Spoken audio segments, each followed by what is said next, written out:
Today we are looking at PiD, fast and high-resolution latent decoding with pixel diffusion from NVIDIA. So if you are an ML engineer working with latent diffusion models, or LDMs, you are intimately familiar with the current bottleneck for generating high-res images. Oh yeah, it is a completely clunky multi-step cascade. Exactly. You decode with a VAE, you pass that through a super-resolution model to fix the blur, and then sometimes you have to decode again. It's expensive and just, well, slow. Really slow. Yeah. So PiD, which stands for Pixel Diffusion Decoder, basically strips out that entire pipeline. It replaces it with a single conditional pixel diffusion decoder. It uses the latent purely as a structural conditioning map, while this really powerful pixel diffusion prior synthesizes high-frequency details directly at up to 4K resolution. Right, and they use a DMD2 distillation to drop the inference to just 4 steps. Which is insane. The bottom line performance metric here is that PiDA renders a 2048 by 2048 image in 211.2 milliseconds on a GB200 GPU.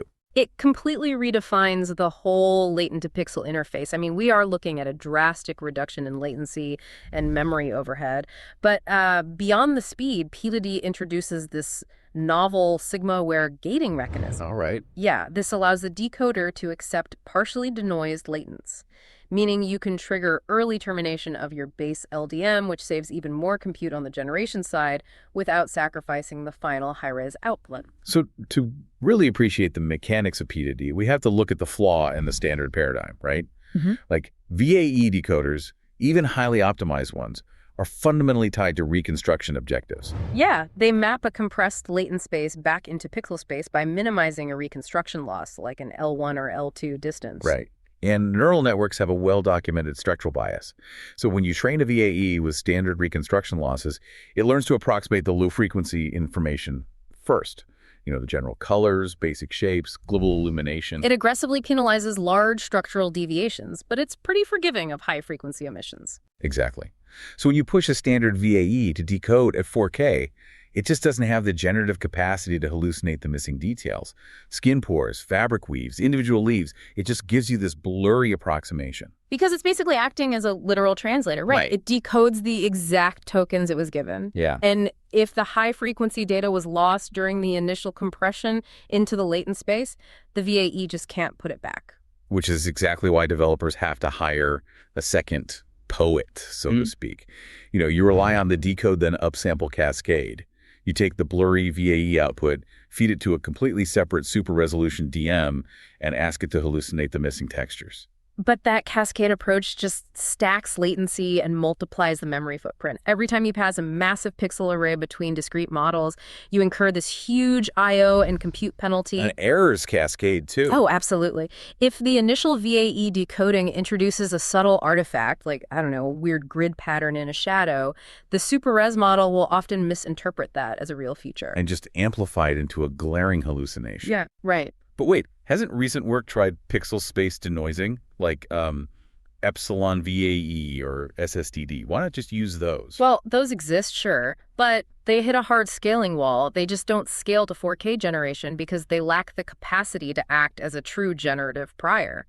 They're still fundamentally focused on native reconstruction. Ah, I see. Yeah, PiD abandons that reconstruction mindset entirely. It formulates decoding as a conditional generation task. It directly models the target resolution image distribution using a conditional pixel diffusion model. Right, so if the latent's just giving global layout hints, standard convolutions aren't going to cut it for synthesizing coherent 4K details, right? No, definitely not. They must be using a transformer backbone for that long-range spatial coherence. Yeah, they utilize a pixel line glay backbone, which is a pixel space diffusion transformer. So the sampled latent from the base model isn't blindly reconstructed. It's fed into the pixel day as a global structural condition. Okay, so the semantic hints get laid down, and the pixel diffusion prior takes over to synthesize the fine details directly at 4 times or 8 times the resolution. Exactly. But operating a diffusion transformer at those extreme spatial resolutions usually breaks the positional encodings. Like, standard positional encodings are rigid. If the model trains on 256 by 256 crops, and you suddenly ask for a 4096 grid, the frequencies just blow up. Right. The model loses track of relative distances. Yeah, the coherence falls apart. So how does PiD prevent that? Well, the NVIDIA team implements NTK-aware ROPE, that's Neural Tangent Kernel-Aware Rotary Positional Encoding. Oh, right. Yeah, standard ROPE encodes position by rotating vectors in a complex space. But like you said, when inference sequence length vastly exceeds training length, the model extrapolates into unseen high-frequency rotational spaces. Which is bad. Very bad. NTK-aware ROPE solves this by analytically scaling the base of the rotation frequencies according to the target sequence length. So it effectively stretches the positional encoding space, meaning the model is interpolating rather than extrapolating. Exactly. It maintains structural integrity across massive spatial dimensions. The highest frequencies stay within the domain the transformer actually observed during training. That ensures that for a massive 4K output, the local textures on one side of the image remain semantically coherent with the global structure on the other side. Right. That's super vital. But let's talk about the most aggressive claim in this paper, early termination of the base LDM. Wait, you're saying we can pull a half-baked early termination latent from the base model? Yeah, you can. But if you feed a noisy, partially finished latent into a standard pipeline, you don't get a picture, you get high-res static. The decoder just interprets the noise as structural data. So how does it BPD avoid upscaling the garbage? Well, the injection mechanism aligns the latent first. PT takes the noisy latent, performs spatial upscaling using nearest neighbor interpolation to match the 16 by 16 patch token grid of the pixel day. Okay. Then it processes it through convolutional residual blocks and linearly projects it to match the transformer's hidden dimension. But you were absolutely right about the noise problem. Yeah, if they injected that blindly, it would ruin the output. Exactly. And this is where they introduce the sigma-aware latent adapter. Oh, I picture this sigma-aware gate, like an airplane's autopilot during heavy turbulence, where the turbulence is the noise level represented by sigma. That's a great analogy. When sigma is high, the latent is extremely noisy. So the gate acts like an autopilot detecting bad sensor data. It tells the decoder, ignore the erratic local details, just look at the horizon line for global structure and fly by your own instruments, which in this case is the pixel diffusion prior. Yeah, the math directly supports that. During training, the model is explicitly fed noise-corrupted latents paired with their clean targets. Oh, clever. Yeah, the gating mechanism dynamically modulates the cross-attention or the conditioning scale based on the noise time step, sigma. So when sigma is high, the gate heavily suppresses the latent's high-frequency influence. Right. And as sigma approaches 0, meaning a clean latent, the gate opens up, allowing the decoder to completely trust the structural and texture data from the latent. It dynamically blends the base model's intent with its own generative hallucination. Exactly. And the ablation studies confirm this. Without the sigma-aware gate, the model's perceptual quality completely tanks on local fidelity tasks. Small text reconstruction completely fails because it tries to interpret random noise as typographic structure. Wow. And what about the text-to-image generative prior? When they removed that entirely, forcing the model to rely solely on the latent, the visual quality R1 score plummeted from 4.649 down to 2.587. Ouch.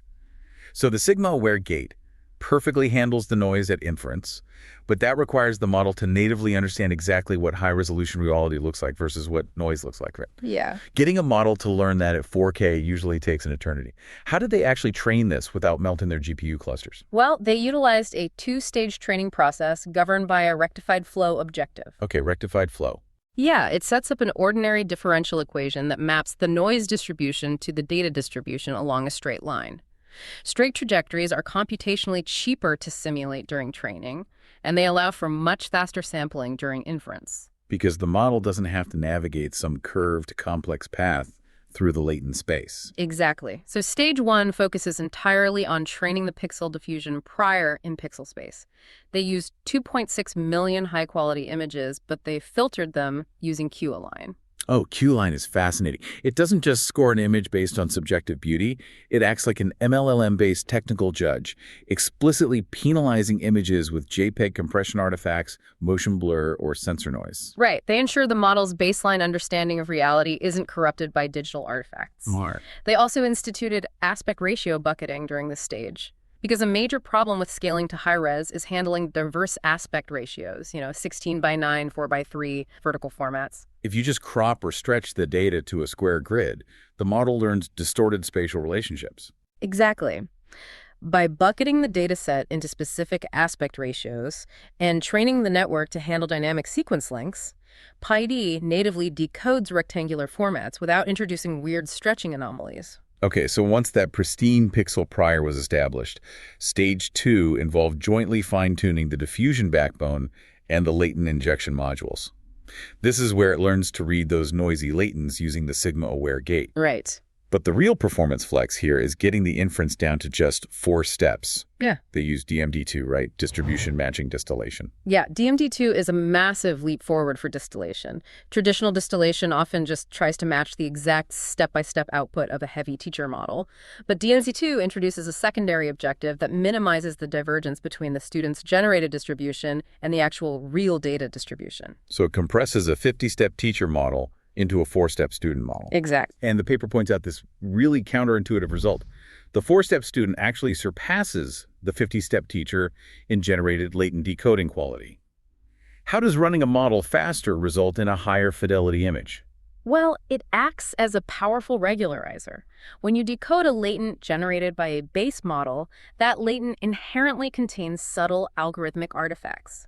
A 50-step teacher model has 50 iterations to overprocess the image, often latching onto those artifacts and amplifying them into visible noise. Ah, I see. Yeah, the 4-step student is heavily constrained by the DMD2 objective. It doesn't have the iterative freedom to wander into those artifact-amplifying trajectories. It focuses exclusively on the core perceptual features. Right, effectively clipping the heavy tails of the teacher's distribution and smoothing out the latent space imperfections. Wow. I mean, getting a 2048 squared image in 211 milliseconds is going to change production pipelines overnight.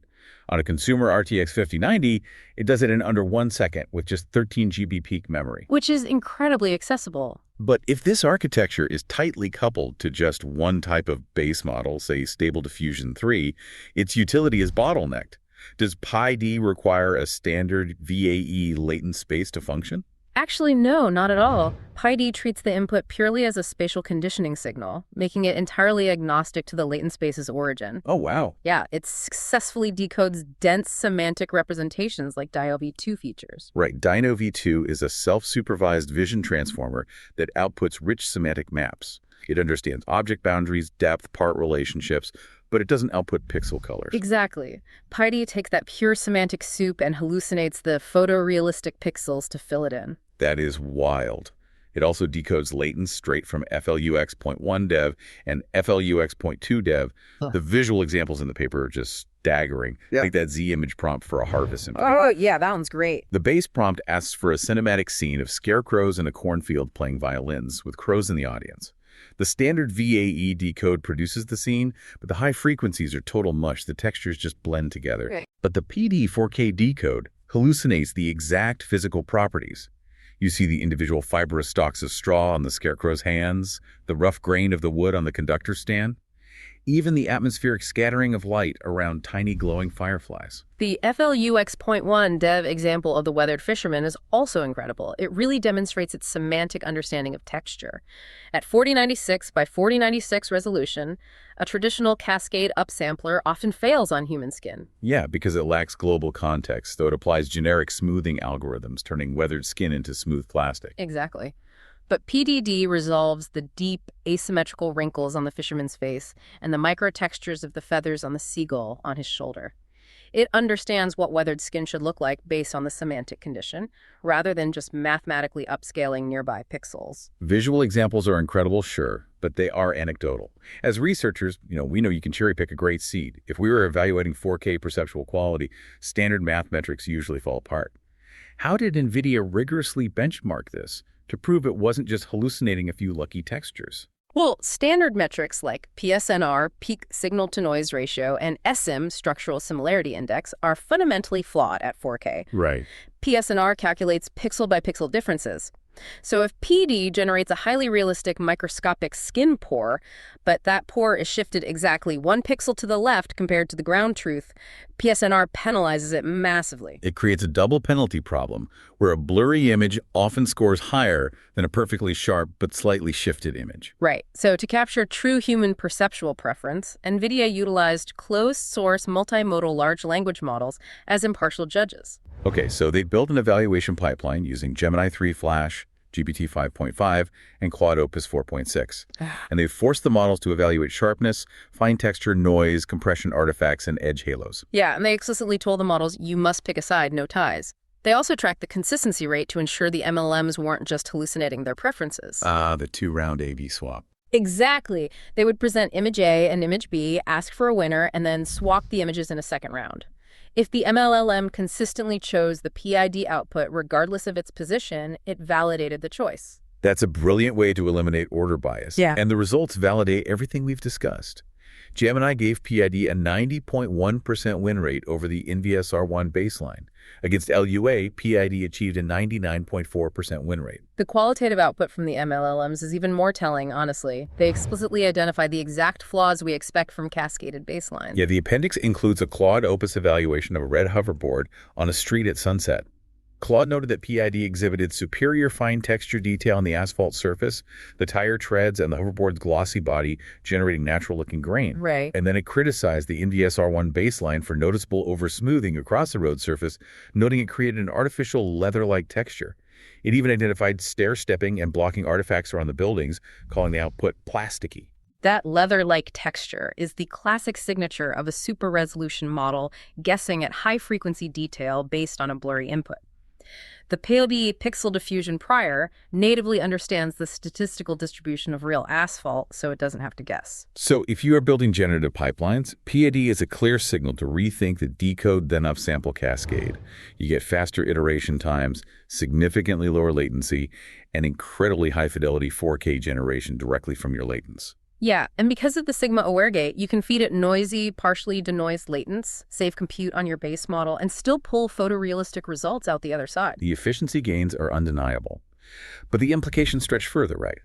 If PiD proves that a powerful conditional pixel decoder can synthesize fine details, fix artifacts, and essentially hallucinate reality from highly compressed or noisy latents like Deno v2, what does this mean for the architectural future of our base LDMs? That is the real paradigm shift here. We could drastically shrink the parameter count and the compute requirements of our base text-to-image models. Wow, yeah. If the base model only needs to generate a rough, noisy structural sketch, a highly compressed semantic map, and the PiD decoder can handle the heavy lifting of reality synthesis, we might see base generative models shrink to a fraction of their current size. You could run the base generation on edge devices, relying almost entirely on the decoder stage to hallucinate the missing reality. Exactly. The base model essentially becomes an art director sketching on a napkin, and PiD is the entire rendering farm, turning it into a masterpiece. That fundamentally changes how we budget compute for generative AI. We'll keep experimenting, keep pushing those latents, and remember, you've been listening to AI Paperslop.